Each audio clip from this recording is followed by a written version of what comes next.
as you have seen how a 10 nanometer fiber is folded into a 30 nanometer fiber to make the higher level of folding or organization. But still the this level of organization or this packaging of 10 nanometer fiber into 30 nanometer fiber is still insufficient to fit the nucleosomes or the chromatin fibers into a chromosome or into a nucleus.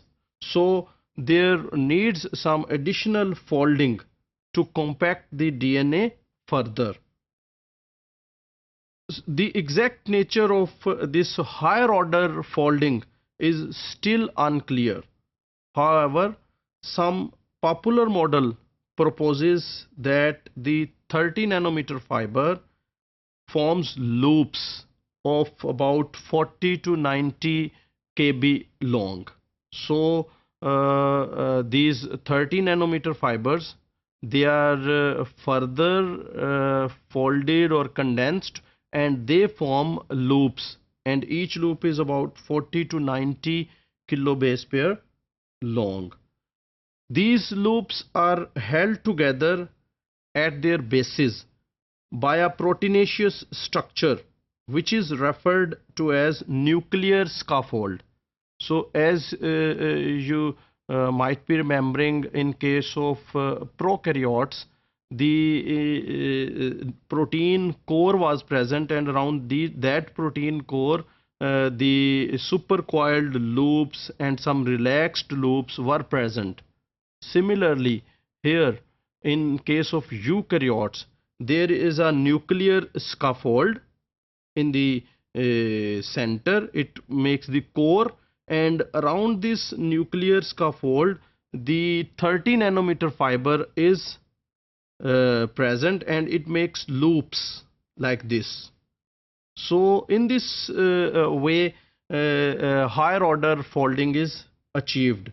The true nature of this nuclear scaffold, it remains mysterious. So let me summarize whole condensation process. So you can see this is a DNA molecule, and the first level of folding or condensation is the formation of nucleosomes. So in this at this level, the DNA molecule wraps around the histone molecules, and after this wrapping or winding, it forms a fiber. This fiber is called 10 nanometer fiber, and which resembles the beads on a string. And this the further condensation or further level of organization is achieved when this 10 nanometer fiber, it makes 30 nanometer fiber. And you know, this is achieved either by zigzag model or by solenoid model. So this is a 30 nanometer fiber. And the further level of organization, in the further level of organization, this 30 nanometer fiber, it makes loops around a nuclear scaffold. So here this is a nuclear scaffold, and around this scaffold these loops are present. So this is the next level of organization, and then this scaffold, it makes the chromosome. So in this way, starting from this DNA molecule, there are several folds of organization, several levels of organizations to acquire a chromosome.